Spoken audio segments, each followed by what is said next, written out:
Meus irmãos, por gentileza, abram as vossas Bíblias em João, capítulo 2.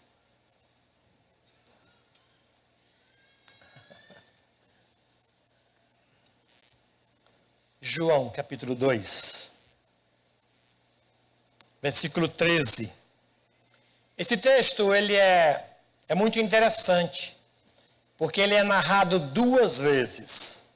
Só João é que o coloca aqui no começo. Alguns entendidos, estudiosos, afirmam que ele aconteceu duas vezes. Uma no início do ministério e outra no final do ministério de Jesus. Alguns outros afirmam que não, ele só aconteceu no final do ministério de Jesus. E que João, por motivos teológicos e pessoais, observando o propósito da sua carta, ele o coloca aqui. Eu queria ler. Em final de agosto, o Senhor me deu essa mensagem. E eu estou segurando. Entrei de férias e eu pensei, quando eu voltar, eu passo para a igreja. Entendi de Deus passar para vocês o que Ele me deu há alguns meses atrás. João capítulo 13. Capítulo 2, obrigado, versículo 13, desculpem. Estando próxima à Páscoa dos judeus, subiu Jesus para Jerusalém. Encontrou no templo os que vendiam bois, ovelhas e pombas. E também os cambistas assentados, tendo feito um azorrague de cordas, expulsou todos do templo, bem como as ovelhas e os bois. Derramou pelo chão o dinheiro dos cambistas, virou as mesas e disse aos que vendiam as pombas: tirai daqui estas coisas, não façais da casa de meu pai casa de negócio. Lembraram-se os seus discípulos do que está escrito: o zelo da tua casa me consumirá. Perguntaram-lhe, pois, os judeus: que sinal nos mostras para fazer estas coisas? Jesus lhe respondeu: destruí este santuário e em 3 dias o reconstruirei. Replicaram-lhe os judeus: em 46 anos foi edificado este santuário, e tu em 3 dias o levantarás? Ele, porém, se referia ao santuário do seu corpo.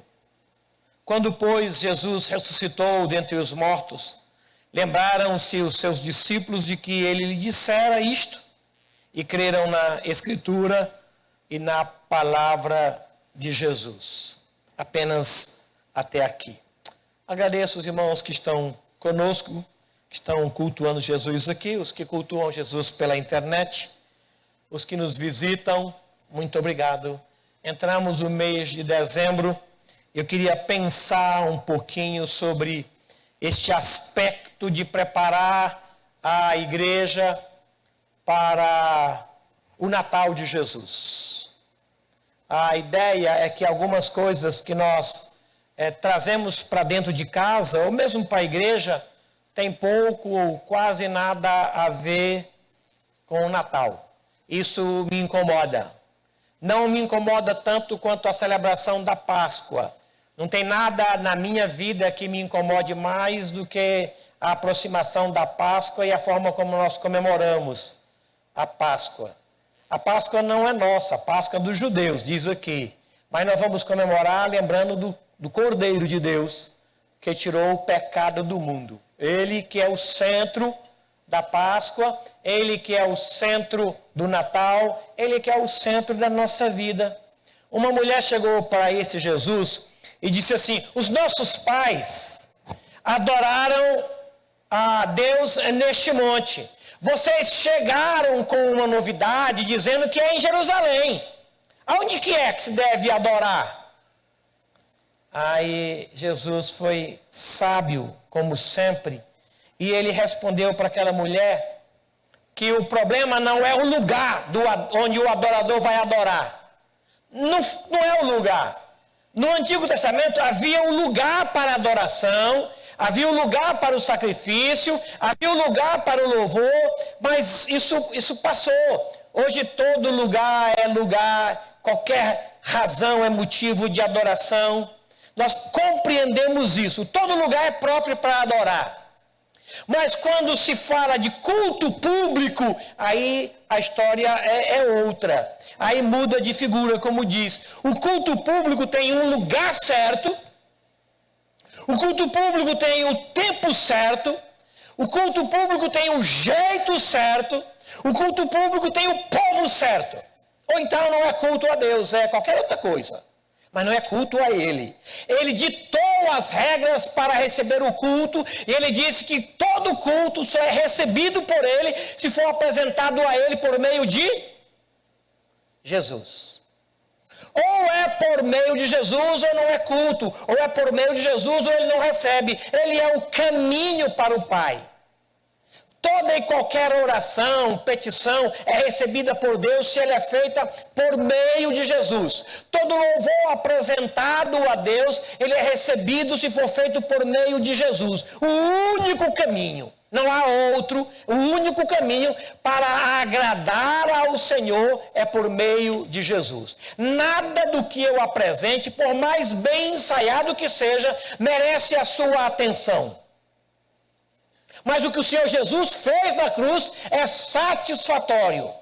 Eu não posso apresentar um caminho de Caim e dizer, eu fiz assim, é assim que eu sei fazer, e ele goste ou não, é isso que eu vou fazer. Tudo bem, faça, mas ele não aceita, não é culto a ele. Caim propôs um outro caminho, que não traçado por Deus, e não foi aceito. E o Senhor falou para ele, é certo que se você mudar, será aceito.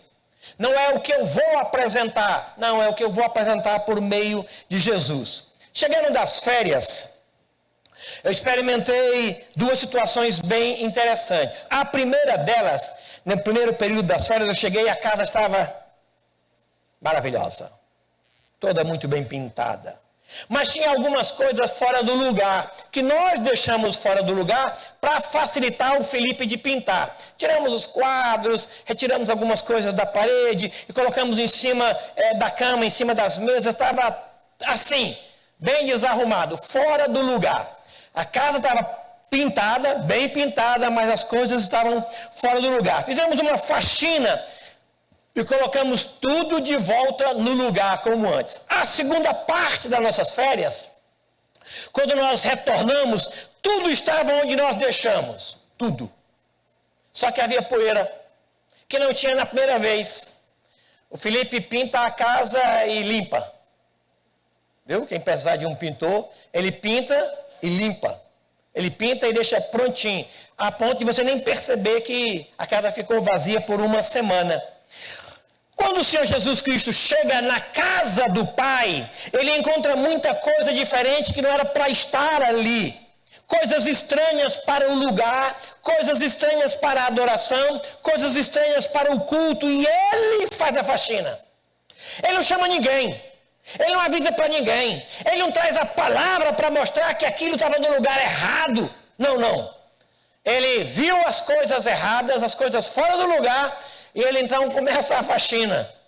Ele mesmo se dispôs a fazer uma limpeza para que a casa do seu pai voltasse a ser casa de culto. A ideia é essa. A igreja é casa de culto. Eu posso cultuar o Senhor em qualquer lugar. Eu posso cultuar aqui na praça, eu posso fazer culto lá em casa, eu posso fazer culto no PG, mas aquele momento de culto, ele precisa ser diferente de qualquer outro momento na minha vida, qualquer outro momento na minha casa, qualquer outro momento no meu condomínio. É especial, é diferente, é culto por conta do Rei dos Reis e da santidade dos reis. Esse lugar em que você está é diferente. Tira as sandálias. É solo santo, é momento santo. Eu tenho que fazer uma distinção muito clara acerca de assistir um filme em que eu posso assistir, colocar, não tem ninguém no cinema, eu coloco uma perna na cadeira de cá, outra perna na cadeira de lá e pronto, posso até dormir. E como pipoca, se bem me convier. E tomo um refrigerante, e bebo água, e levanto, e vou no toalete, e volto, trago mais pipoca. Por que culto? Vou num estádio de futebol do mesmo jeito. Aí eu vou com a camisa do meu time, com a bandeira do meu time. Eu vou de qualquer jeito para assistir o jogo lá. Culto é diferente. Culto público é diferente. Quando eu faço o meu culto pessoal, que alguns chamam de devocional, aí não tem esse critério todo. Não tem tanto critério. Mas se o culto é público, aí eu vou então precisar observar algumas coisas que estão citadas aqui. Jesus chega na casa do Pai, que ele chama de minha casa, ou casa de oração, e encontra tudo fora do lugar. Coisas que ele não deixou. E nesta realidade, ele faz uma faxina e o povo diz, foi pelo zelo que ele tem que o consumirá. O zelo pela casa de Deus o consumiu e ele não deixou aquilo para trás. É interessante que, o que será que ele viu que o fez reagir tão imediato? Porque às vezes a gente percebe uma coisa nos filhos, ou em casa, ou no seu trabalho, e você tem 3 reações. Aquilo pode ficar para segunda-feira. Aquilo pode ficar para daqui a um mês. E tem coisas que você tem que reagir de imediato, que não podem ficar. Coisas que você pode relevar, coisas que você tem que acertar logo e coisas que você deixa para depois. É interessante isso trazendo para a realidade do culto. Porque quando o Senhor Jesus chega no templo, tanto no início do ministério ou como no final do ministério, ele encontra algumas coisas que o fez reagir de imediato. E não eram coisas demoníacas, manifestações satânicas, cânticos espalhafatosos. Não. Foram basicamente 3 coisas que não eram para estar ali. E a primeira delas é que ele encontrou lá cambistas no templo. Isso era bom, não era mal. Porque quem vinha de muito longe não precisava trocar a moeda quando chegasse lá. A moeda de cá, a moeda dali, tinha dólar, tinha real. Então o cambista estava ali para facilitar as pessoas que vinham adorar. Eles facilitavam. Gente, como é bom isso. Não é uma coisa má. O problema é que aquilo começou e se instalou e agora fazia parte do templo e fazia parte do culto e o Senhor viu aquilo, embora facilitando para trocar as moedas, para que ninguém tivesse preocupação no culto, ele não aceitou aquilo na igreja. Outra coisa que ele não aceitou foi o comércio. Não sei se vocês já transportaram uma ovelha bicho, de um lugar para o outro? Talvez boi, né? O Eduardo Castelo transportou boi. Ele é fazendeiro e transporta boi.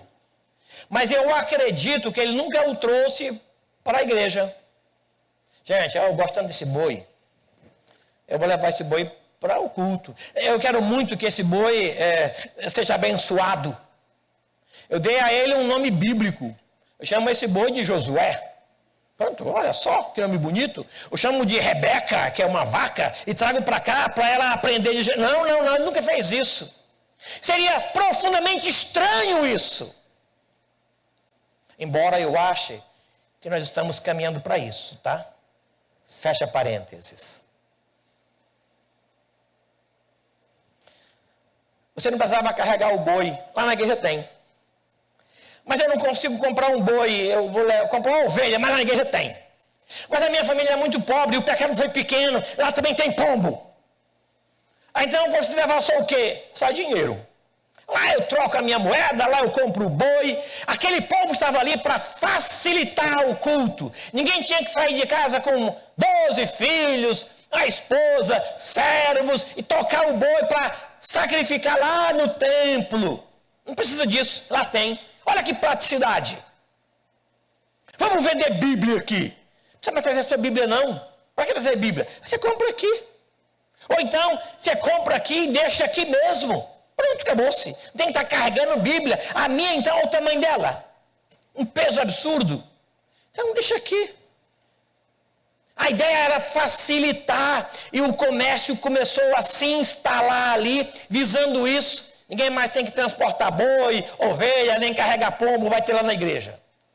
Outra coisa que eles viram ali foram as mesas.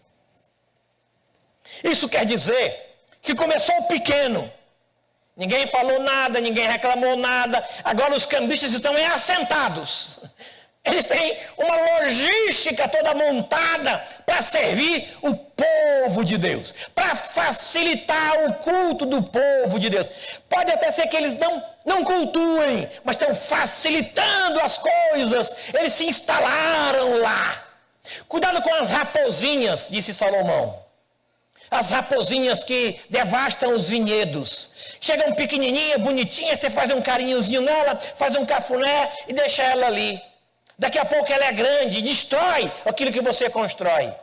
Cuidado com as cobrinhas, que quando pequenas são bonitinhas, cuidado com isso. Esta é a ideia, tinha mesas já, tinha cambistas assentados, e ninguém observou. O Senhor Jesus chega, o Filho do Pai, o Filho do Homem, chega e vê aquilo e diz, está errado. Não é assim, vocês transformaram a casa do meu Pai em casa de negócio. E ele então faz uma limpeza lá, uma faxina geral. Alguns dizem que isso aconteceu 2 vezes. Se foi 2 vezes, a primeira não deu certo. O povo voltou à prática antiga 3 anos depois. Eu tenho preocupação. Não que a gente traga boi para cá. Não, Eduardo, não traga. O meu problema não é esse. Passe um pouquinho para Marcos 11. É o mesmo texto, tá? No final da vida. Versículo 15 e o 16 diz assim. E foram para Jerusalém, Jesus e os discípulos. Entrando Jesus no templo, na igreja, passou a expulsar os que ali vendiam e compravam. E derrubou a mesa dos cambistas e as cadeiras dos que vendiam pombas. Não permitia que alguém conduzisse qualquer utensílio. Acabou. Fechou. Nenhum utensílio que não participasse do culto, que não pertencesse ao culto. É estranho? Tira. Não deixa. Não pode. Por quê? Porque é culto. Porque vim para cultuar. Eu vim para louvar, eu vim para me render, eu vim para ter a minha alma rendida a Ele. Não posso permitir. Aí tinha cadeira de quem vendia pomba, tinha mesa, tudo isso lá no templo. O Senhor Jesus então disse, a minha casa será chamada casa de oração. Está lá, ó. Esta casa de oração. O que é que se pode fazer aqui? É isso. Será que o Senhor diminuiu em zelo? Será que o coração dele amoleceu ao longo dos anos? Se ele entrasse hoje aqui, o que é que ele iria encontrar e dizer, isso aqui não pertence ao culto, isso aqui não pertence à adoração, isso aqui não é para estar aqui. O que é que ele iria virar? Ou não permitir? Ou será que hoje, não, hoje ele é mais gracioso. Ele está mais complacente, mais misericordioso. Amoleceu o coração ao longo dos anos. E aquilo pelo qual ele virava a mesa, hoje ele faz vista grossa. Será que é isso? Essa é a ideia que você tem da santidade do nosso Senhor? Se não é essa, ele tem algumas coisas para nos falar. Nós não vendemos bois, não vendemos ovelhas, não trazemos pombas para cá. Mas pode ser que alguma coisa dentro de nós é semelhante àqueles que vendiam, àqueles que negociavam, e essas coisas podem se instalar, não fora de mim, mas dentro de mim. Eu posso trazer dentro do meu coração uma impureza igual àqueles que vendiam coisas no templo. Que o Senhor Jesus proporcionou uma limpeza, uma faxina, a começar com a minha forma de falar, a minha forma de pensar. O que é que você trouxe em sua mente e em seu coração para o culto de adoração? Que tipo de pensamento passa por você? Ou você acha que diante do Cordeiro de Deus, os seus pensamentos não são ouvidos? São. Por que você está pensando isso? Achando que está muito duro? Eu estou vendo que você está pensando isso. Jesus disse isso. Por que vocês estão pensando isso a meu respeito? O que é mais fácil dizer? Estão perdoados ou levanta e anda? Mas para que vocês entendam que eu sou o Senhor sobre essa situação, eu digo para ele, toma o teu leito e vai para casa. O homem levantou e saiu.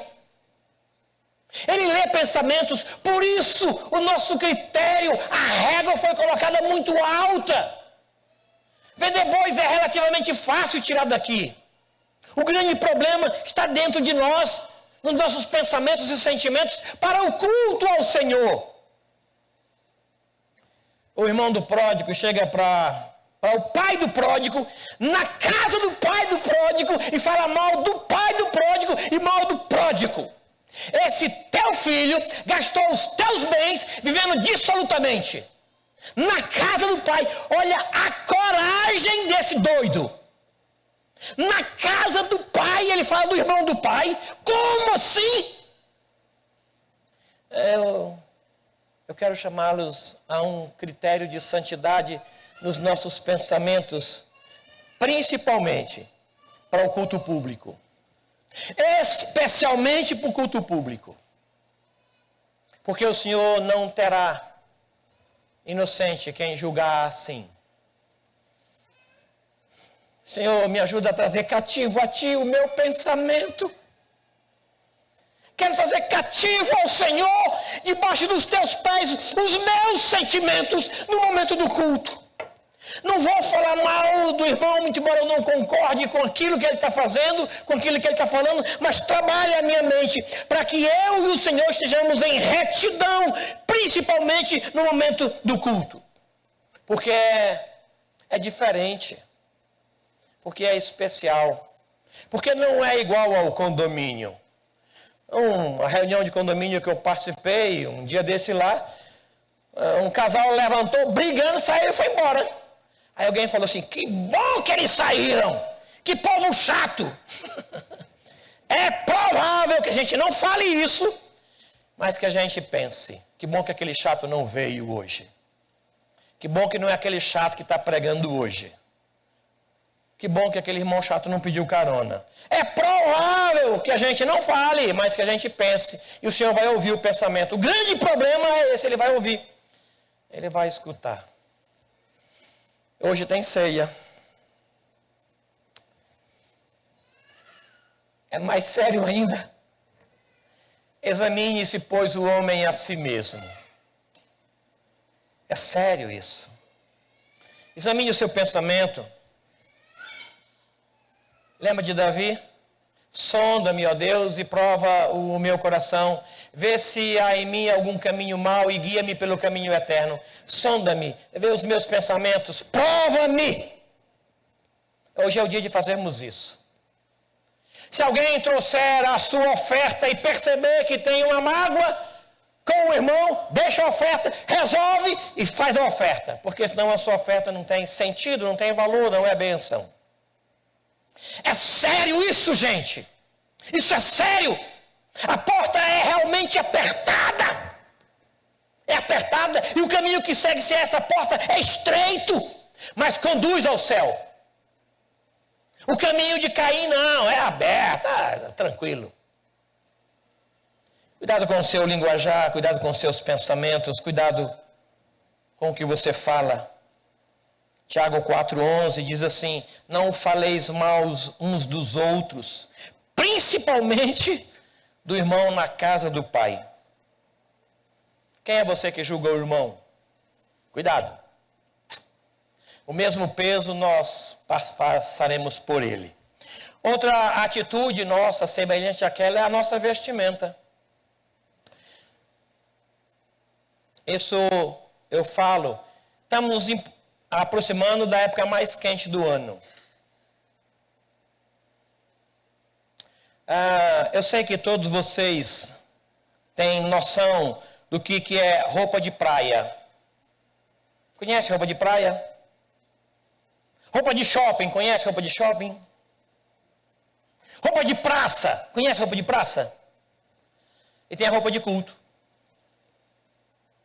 É diferente. Eu vou me apresentar diante do Todo Santo, do Todo Puro, do Todo Justo. Como vou me apresentar diante dele com roupa de praia? A não ser que eu esteja lá na praia. Aí não. Já pensou eu chegar na praia assim? O povo nem deixa eu entrar. Diz que é por 191 e me prende. Vamos fazer um culto na praia? Vamos. Aí eu vou lá, eu, a família, a culto, roupa de praia. Mas o culto é público. Aí tem que entender a necessidade de mudança.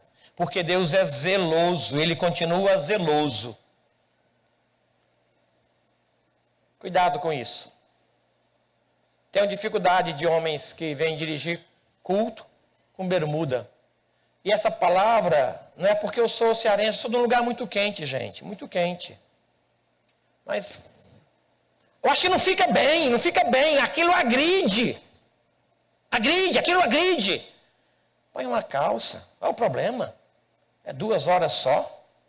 Põe uma calça. Essa igreja é uma igreja de pessoas mais idosas, que merecem todo o meu respeito. Estão entendendo? Eu não vou vender boi. Mas os meus pensamentos, os meus sentimentos podem ferir a natureza de Deus. E principalmente quando eu falo mal de um irmão na casa dele. Cuidado com isso, gente. Outra coisa é a sua vestimenta.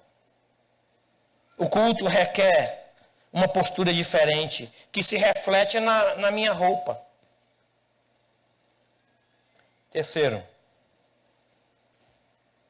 a nossa santidade, no dia da ceia, eu me preparei para ela. Eu me preparei para ela. Nós tivemos uma vigília sexta-feira para nos preparar para esse culto. A gente não tem outra vigília. Vamos fazer um culto diferente. Vou fazer uma vigília. É bom que tenha. Mas para a ceia, eu sou chamado a me preparar antes.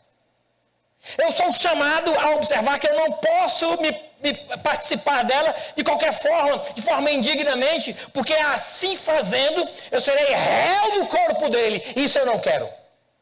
Eu serei réu do sangue dele. Isso eu não quero. Não vou trazer sobre mim essa coisa. Para que eu não traga, eu preciso então observar se os meus pecados foram tratados, foram confessados, se eu me rendi a ele, e eu disse, eu pequei. Eu errei pelo que eu pensei, errei pelo que eu falei, eu pequei contra a santidade daquele irmão, eu pequei contra a inocência daquela pessoa, eu errei, eu agi errado. Desde agosto que eu penso nisso. Sobre uma palavra para nos preparar para a ceia, para nos preparar, para nos apresentar ao Senhor. Ele não permitia que ninguém carregasse qualquer utensílio que não participasse do culto. Olha só que coisa, olha quando a régua ela é alta. Por último, o que é que você trouxe hoje para o culto? O que é que você vai levar? O que você trouxe pertence ao culto? Pensamentos, sentimentos, palavras, pecados confessados, mágoas tratadas, está tudo resolvido. Você pode se apresentar diante dele por meio de Jesus e dizer, vou participar na graça, olhando para o Cordeiro. Ou você trouxe algum utensílio dentro ou utensílio fora.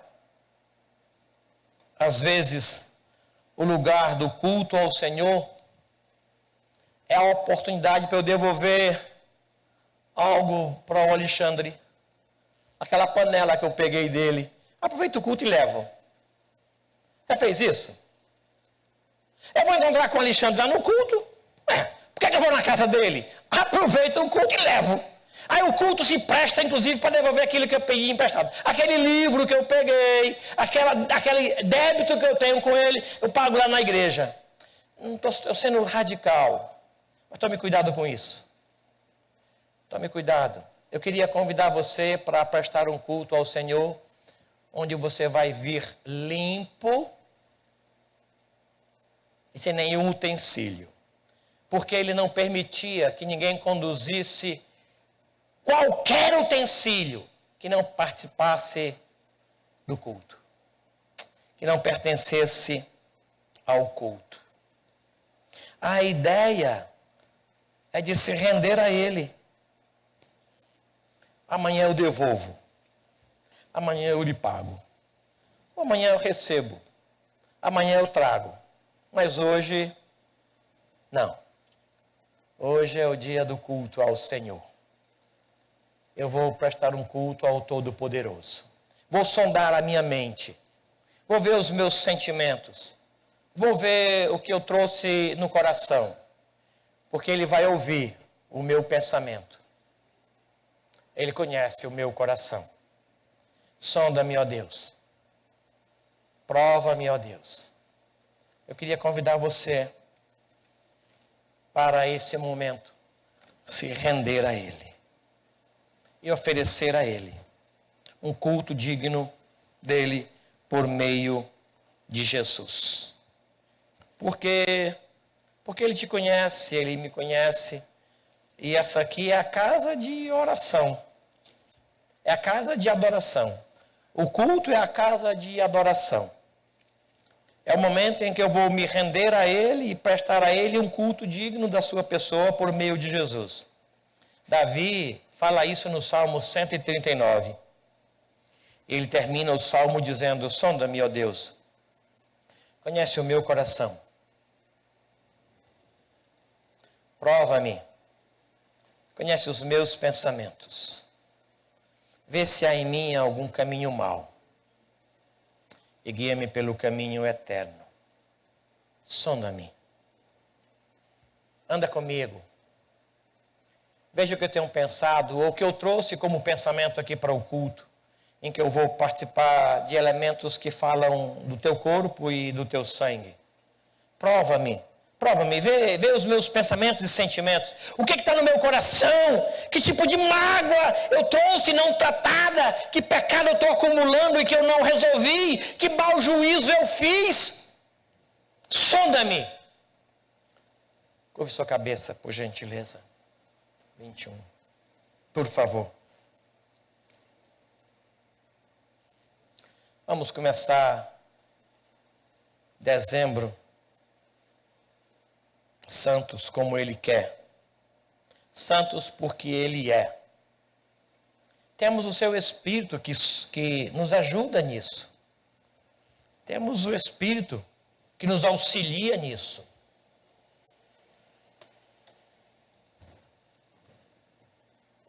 Deixa o Espírito agir em sua vida.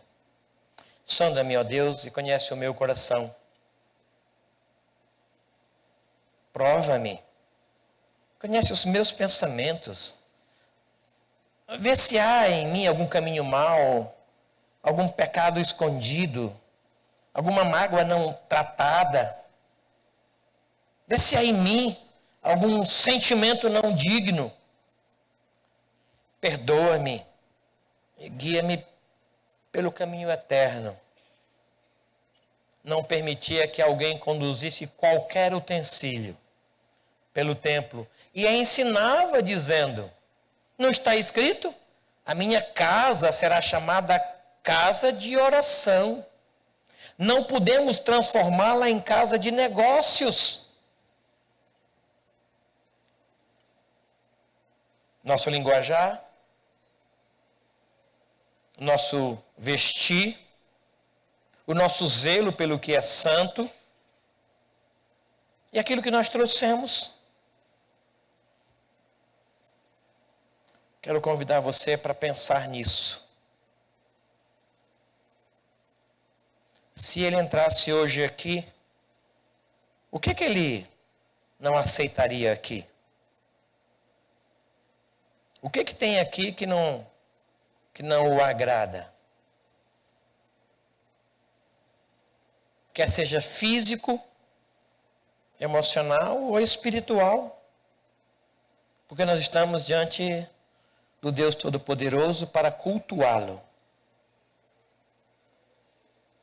Senhor, tem meses que o Senhor fala ao meu coração esta palavra. E meses que eu me apresento com temor e tremor, entendendo que eu posso cultuar o Senhor em qualquer lugar, adorar em qualquer tempo. Mas quando o culto é público, tem um lugar certo, tem um horário certo, e tem a forma certa. Não é como eu quero, é como o Senhor quer. Não é como eu gosto, é como o Senhor traçou na palavra. É assim. Eu não posso trazer qualquer coisa. Eu quero pedir que o Senhor nos ajude a entender a diferença que o Senhor põe na tua palavra como culto público. E peço a tua misericórdia, porque certamente nós temos falhado. Não em trazer coisas indevidas, mas em pensar coisas indevidas, em falar coisas indevidas nesse lugar de culto chamado casa de oração. Perdoe-nos por isso. Lave-nos, porque vamos participar da ceia e não queremos ferir a tua santidade. Em nome de Jesus. Amém. A ira de Jesus foi considerada exagero pelos judeus. Exagero. Eles acharam que Jesus exagerou. Aí eles chamaram Jesus em particular e perguntaram: quem te deu essa autoridade? Mostra-nos um sinal para fazer isso que você fez. Aí ele: tá bom, eu falo, se vocês me responderem de quem é o batismo de João. Eles não responderam. Porque eles chegaram a uma conclusão que qualquer resposta que fosse, eles se condenariam. Aí eles preferiram então sair de bonzinho. Não sabemos. Então eu não digo também com que autoridade eu faço isso. Ele continua santo e zeloso. Saiba disso. Ele é gracioso e bondoso. Mas ele é santo. Quero convidar os presbíteros a que venham à frente para que nos auxiliem com os elementos da ceia do Senhor.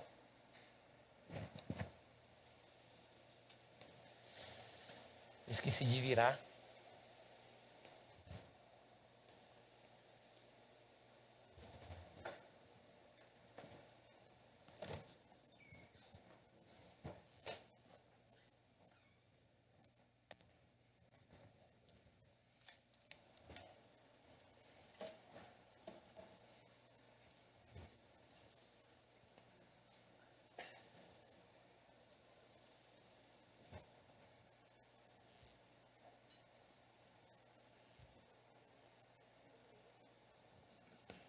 Obrigado, meu irmão.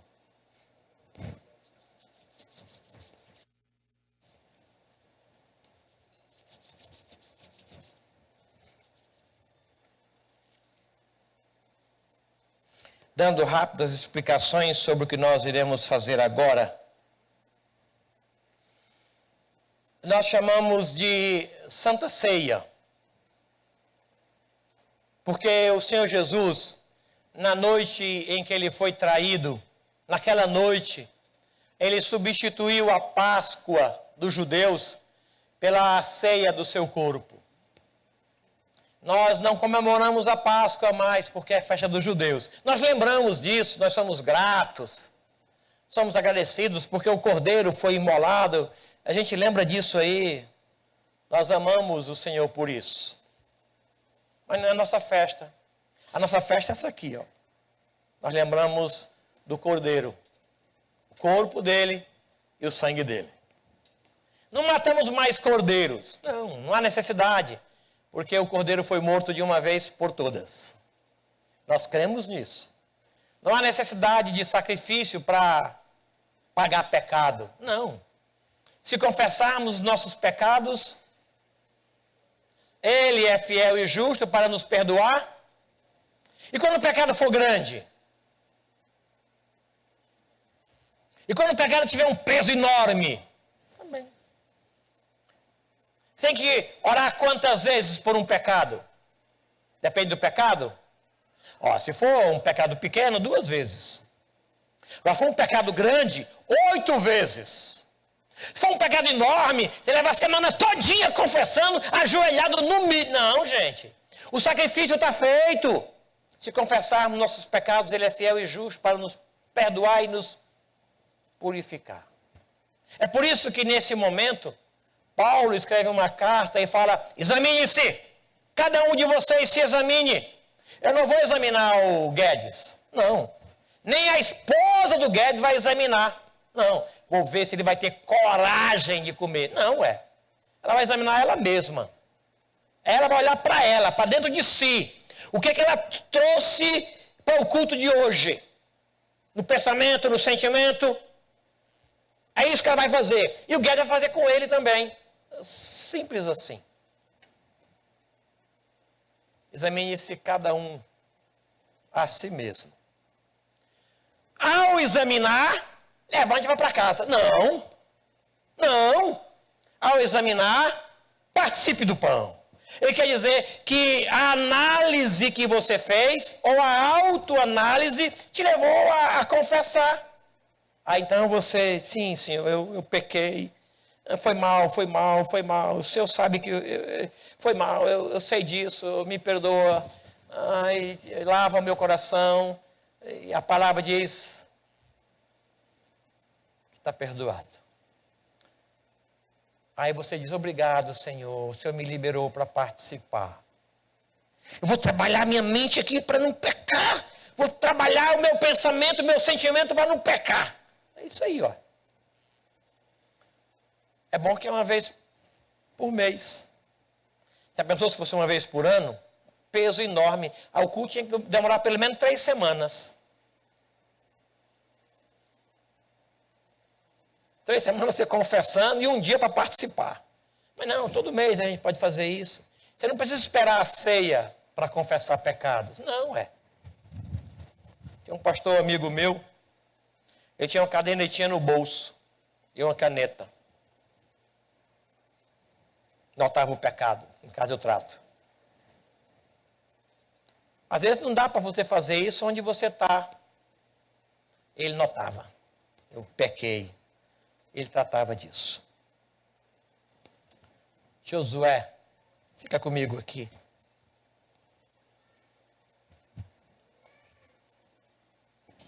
Por favor.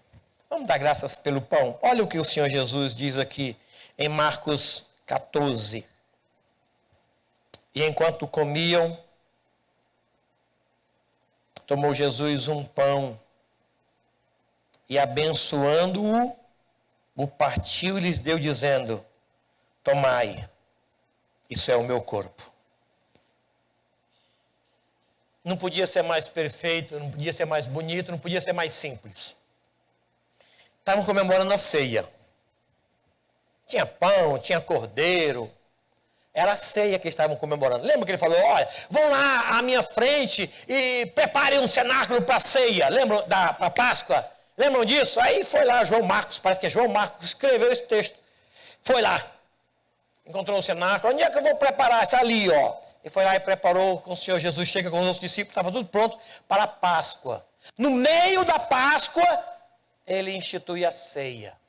Ele tomou um pão, ele deu graças, ele partiu e disse: é o meu corpo, que é dado a vocês. E o pessoal participou. Pensa na solenidade, né? Esse momento é solene. Vamos nos colocar em pé, por favor.